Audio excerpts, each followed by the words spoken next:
Salamlar, bugün sizlərə 5-ci sinif Azərbaycan tarixindən yeni mövzunun izahını təqdim edəcəyəm.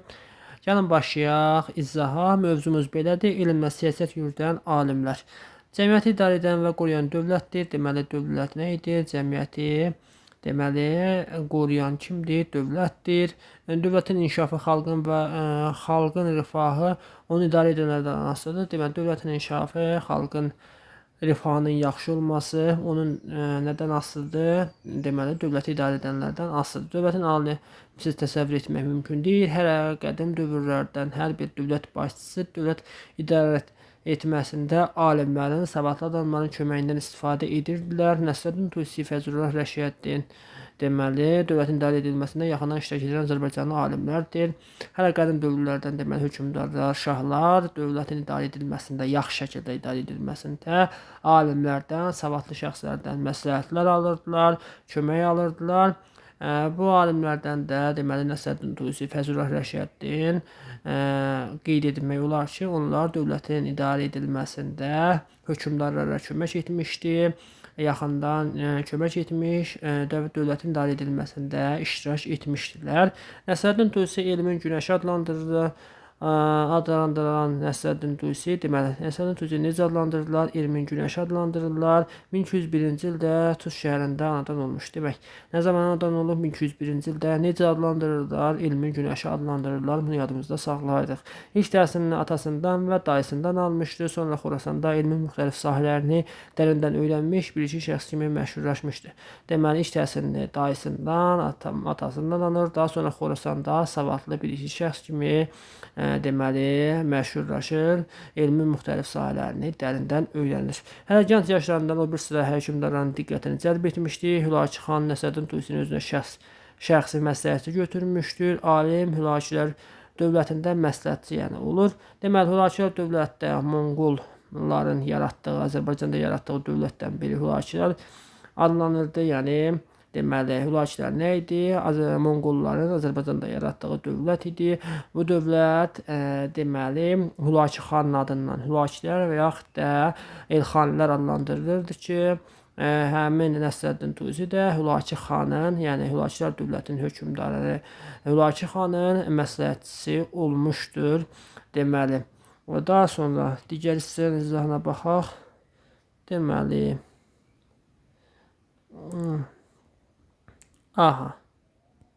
dövlətin idarə edilməsində yaxından iştirak etmişdi. Nəsrəddin Tusi deməli Hülakülər dövlətinin idarə edilməsində Nəsrəddin Tusi müdrik məsləhətlərlə tanınmış, insanlara, xüsusən də ziyalılara böyük qayğı göstərmişdir. Marağa və Təbrizi tərk etmiş 500-ə qədər ailə onun sayəsində vətənə qayıtmışdı. Nə etmişdi? Marağa və Təbrizi tərk edən 500-ə yaxın ailənin o himayəsi nəticəsində geri qaytarmışdır. O yaşadığı dövrdə riyaziyyatçı, astronom, tarixçi və hüquqşünas kimi tanınmışdır. Necə tanınmışdır? Riyaziyyatçı, astronom, tarixçi və hüquqşünas kimi tanınmışdır. Elmin müxtəlif sahələrinə aid 100-dən artıq əsər yazmışdır. Nəsrəddin Tusi astronomiya və riyaziyyatda daha çox diqqət yetirmişdir. Demək, hansı sahələrə daha çox diqqət yetirir? Astronomiya və riyaziyyat sahələrinə Nəsrəddin Tusi xüsusi diqqət ayırmışdır. Bəzi əsərlərində isə insan, ailə, cəmiyyət, əxlaq məsələlərinə münasibət bildirmişdir. Bu da yəni Əxlaq Nasir adlı əsərində deməli insanın ailəyə münasibətləri, əxlaq məsələləri və cəmiyyətin belə demək idarə edilməsi məsələlərində deməli bu Əxlaq Nasir adlı əsərində bu məsələlərə toxunmuşdur. Tusi Marağa Rəsədxanasının banisidir. Deməli, nə edir? Marağa Rəsədxanasının inşasını deməli Nəsrəddin Tusi səy nəticəsində Marağa Rəsədxanası inşa edilmişdi. O Hülakü xandan icazə alır. 1259-cu ildə Marağa şəhərində rəsədxananın tikintisinə başlar. Deməli, nə edir? 1259-cu ildə Marağa rəsədxanasının tikintisinə deməli başlanılır. Nəsrəddin Tusinin səy nəticəsində Nə zaman olur bu proses? 1259-cu ildə. Demək, Marağalı Rəsədxanası nə zaman inşa olunur? 1259-cu ildə inşasına başlanılır. 1271-ci ildə də inşası başa çatır Marağalı Rəsədxanasının. Deməli, inşasına başlanılmasına, tikintisinə başlanılması nə zamandır? 1259-1271-də də tikinti başa çatdırılır. Marağalı Rəsədxanası böyüklüyünə görə şərqin digər rəsədxanalardan fərqlənirdi. Nəsrəddin Tusi rəsədxana üçün astronomik cihazlar hazırladı. Burada yaradılacaq kitabxana üçün müxtəlif şəhərlərdən qiymətli kitablar gətirdi. Rəsədxanada araşdırma aparmaq üçün dünyanın bir çox ölkələrindən alimlər bura dəvət etdi. Onlara əmək haqqı verilməsinə nail oldu. Rəsədxanada astronomik məsələlər həll üçün yer və göy qlobusları hazırladı və rəsədxanada nə fəaliyyət göstərir? Həm kitabxana, böyük kitabxana olur. Yaxın Şərqin ən böyük rəsədxanalarından biri olur. Burada astronomiya sahəsinə xüsusi diqqət edilir. Göy qlobusu, yer qlobusu, göy qlobusu gətirilir. Bu yerləşdirilir bu rəsədxanaya və rəsədxana o dövrün yaxın Şərqin ən böyük rəsədxanalarından birinə çevrilir. Burada aparılan tədqiqatlar Nəsrəddin Tusinin dünya şöhrəti qazandırmış, hələ sağlığında qabiliyyətinə və dərin zəkasına görə bəşər ustadı adlanmışdı. Demək, necə adlanmışdı? Bəşər ustadı adlandırmışdı. Necə adlanmışdı? Bəşər ustadı adlandırmışdı hələ sağlığında. Deməli, burada aparılan tədqiqatlarda nəticəsində o dünya şöhrəti qazanmışdı Nəsrəddin Tusinin. Nəsrəddin Tusi, yəni Marağalı Rəsədxanasında apardığı tədqiqatlar nəticəsində bu tədqiqatlar onu dünya şöhrəti qazandırmışdı. Təsadüfi deyir ki, Beynəlxalq Astronomiya İttifaqı ayın görünən tərəfindəki kraterə onun adını vermişdi. Demək, Beynəlxalq Astronomiya İttifaqı nə etmişdi? Ayın görünən tərəfindəki kraterə, deməli, Nəsrəddin Tusinin adını da vermişdilər. Görkəmli alimin xatirəsi Azərbaycanda əziz tutulur. Şamaxı Astrofizika Rəsədxanası Nəsrəddin Tusinin adını daşıyır.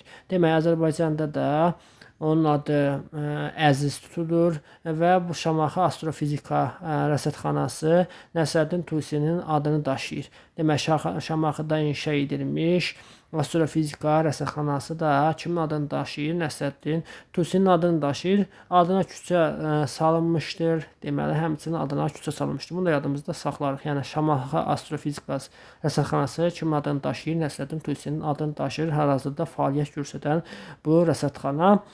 Deməli, Nəsrəddin Tusi Marağadakı, bunu bilmək maraqlıdır. Baxırıq. Nəsrəddin Tusi Marağadakı rəsədxananın tikintisi üçün lazım olan pulu Hülakü xan deyəndə o soruşur, ulduzlar haqqında elm belə faydalıdır ki, tikintiyə bu qədər pul xərcləyək. Alim dedi, izin verin, bir nəfəri dağdan boş bir qabı yerə atsın. Bir nəfər dağdan boş bir qabı yerə atsın, ancaq bunun elə etsin ki, heç kəs bilməsin. Belə də edirlər, qayalara dəyə-dəyə aşağı düşən qab qorxulu səslər çıxarır, ordu vahiməyə düşür. Nəsrəddin Tusi, Nəsrəddin isə xanla bir işdə baş verənlərə seyr edirdi. O xana deyir, hökmdar, biz qayalardan gələn səsin səbəbini bildiyimizdən sakit əyləşmişik. Qoşun isə bunu bilmədiyi üçün həyəcan içindədir. Əgər biz səmada baş verən hadisələrin mahiyyətini əvvəlcədən bilsək, yer üzündə həmişə belə rahatlıq hökm sürəcək. Nəsrəddin Tusi xanı elə inandırdı ki, o rəsədxananın tikintisi üçün 20.000 dinar pul ayırır. Deməli, bu da rəsədxananın tikilməsi üçün deməli, görülən tədbirlərdəndir ki, Nəsrəddin Tusi Hülakü xanı inandırmaqdan ötəri belə bir təcrübəyə əl atır. Deməli, o uca dağın başından böyük bir qazan deyək belə, onu atır, yəni əsgərlərin xəbəri olmur. Bu da səs çıxardır və əsgərlər nədir? Bu səsin hardan gəldiyini bilmir və vahiməyə düşürlər. Bu da onu göstərir ki, yəni göydə baş verən hər hansı bir hadisəni biz əvvəlcədən bilsək, onun qarşısını ala bilərik. Bunun üçün lazımi tədbirlər görə bilərik. Deməli, bu da Hacı Xəlifənin Dünya haqqında kitabından olan məlumatlar idi. Keçək digər hissəyə. Digər hissədə isə Fəzlullah Rəşiyyəddin haqqındadır. Bu da Hülakülər dövlətinin deməli vəziri olub. Deməli, hər ikisi nədir? Hülakülər dövlətində mühüm xidmətləri olan şəxslər olub. Həm Nəsrəddin Tusi, həm Fəzlullah Rəşəddin, hər ikisi Hülaki Elxanilər dövlətində mühüm xidmətləri olan alimlərdən olublar. Tarixçi həkim, dövlət xadimi Fəzlullah Rəşəddin 1247-ci ildə Həmədan da anadan olmuş. Demək, nə zaman anadan olub? 1247-ci ildə. Harada? Həmədan şəhərində anadan olmuşdu. Yadımızda saxladıq. Sonra ailəsi ilə birlikdə Marağaya köçmüşdür. Demək, nə idi? Sonra Marağaya köçmüşdür. Tibb biliklərinin sayəsində Hülaki sarayında dəvət olunmuş, hökmdar yeməkləri üçün məsul şəxs hesab edilmişdir. Bacarığı sayəsində Rəşəddin Hülaki dövlətinin 3 qüdrətli hökmdarının vəziri olmuşdu. Deməli, nə edir? 3 qüdrətli hökmdarın vəziri olur. Deməli, bunlar da Qazan xandır, Olcaytı və Əbu Səid Hülaki hökmdarlardır ki, bunların deməli vəzifəsini icra etmişdir. Vəzir olduğu dövrdə ölkədə aparılan islahatlar fəal iştirak etmiş, kəndlilərin həyat səviyyəsinin yüksəldilməsinə, kənd təsərrüfatının yaxşılaşdırılmasına çalışmışdır. Rəşəddin dağıdılmış ərazilərin istifadəyə yararsız körpü və su kanallarının bərpası üçün böyük səy göstərmişdir. Deməli, nə etmişdir? Bu tədbirləri həyata keçirmişdir. Hülakilər dövlətinin təhsilə çox böyük önəm vermişdir. Hülakilər dövləti nəyə? Təhsilə böyük önəm vermişdir. Elmin və təhsilin inkişafında dövlət rəhbərləri ilə yanaşı elm xadimlərinin də rolu böyük idi. Rəşəddin Təbriz, digər Azərbaycan şəhərlərində mədrəsələr tikdirmişdir. Demək, Rəşəddin nə idi? Təbriz o dövrdə həm də İlk əvvəllər Hülakilər dövlətinin paytaxtı olur. Deməli, o digər Azərbaycan şəhərlərində həmçinin mədrəsələr tikdirir. Mədrəsələr də demək məktəblər idi. Yəni o dövrdə belə deyək dini məktəblər idi. Rəbi Rəşəddi Təbrizdə kompleksdən ən məşhur və böyükdür. Demək, nə tikdirir? Rəbi Rəşəddi adlı ən böyük kompleks tikdirir ki, bunun tərkibində universitet var idi, yataqxana var idi, kitabxana var idi. Müxtəlif fənlər dərinliklə öyrədildi bu. Deməli, bu rəsədxanada demək bu kompleksdə demək harda yerləşirdi? Təbrizdə yerləşirdi. Kim tikdirmişdi? Rəbi Rəşidi kompleksini Fəzlullah Rəşəddin tikdirmişdir. Deməli, təhsil müəssisəsi kimi fəaliyyət göstərən kompleksdə mədrəsə, tibb mərkəzi, kitabxana var idi. Burada dəqiq elmlər, tarix, poeziya və ilahiyyata dair 60 mindən demək çox kitab var idi. Kitabların xəttatlar tərəfindən üzünün köçürməsi ilə çoxaldılırdı. Buna görə də kompleksdə xəttatlıqla məşğul olan şəxslər də çalışırdı. Xəttatlıqla nə idi? Kitabların köçürülməsini həyata keçirdən şəxslər, əl yazmasını belə deyək, həyata keçirdən şəxslər idi. Kompleksdə təbiətşünaslıq, tarix, təbiət, astronomiya, məntiq, riyaziyyat şöbələri fəaliyyət göstərirdi. Deməli, nə?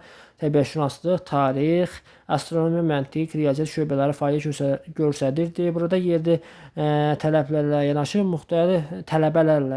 yəni demək, yerli tələbələrlə yanaşı müxtəlif yerlərdən gələnlər də təhsil alırdı. Ümumilikdə kompleksdə 7000-dən artıq tələbə təhsil alırdı. Deməli, bu ali təhsil müəssisəsi belə deyək, universitet kimi. Günümüzün universiteti kimi nəzərdə tutaq ki, bu universitet belə deyək, ali təhsil ocağında 7000-dən artıq tələbə təhsil alırdı ki, bu tələbələr həmçinin digər yerlərdən gələn, başqa ölkələrdən gələn tələbələr də daxil idi. Kompleksdə Şəfa evi ölkənin ən böyük xəstəxanası idi. Deməli, kompleksin daxilində həm də nə var idi? Şəfa evi var idi ki, o da ən böyük xəstəxana lardan idi. Burada Yunanistan, Misir, Hindistan və başqa ölkələrdən gəlmiş həkimlər çalışırdı. Demək, bu Şəfa evində hardan gəlmiş həkimlər?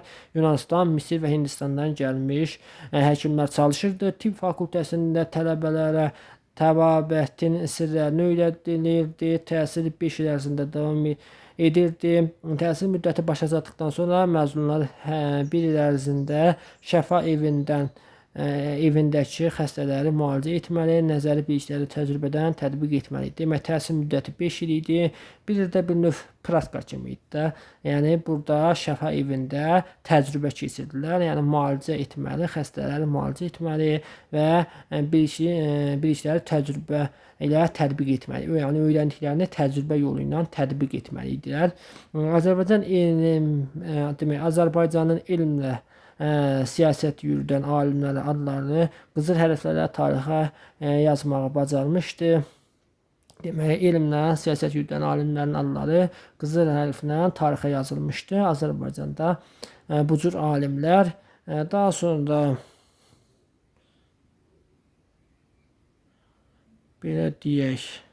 Bundan sonra dərsin bitdi. Deməli, oldu. Sağ olun. Növbəti dərsin izahına qədər görüşənə qədər oldu. Sağ olun.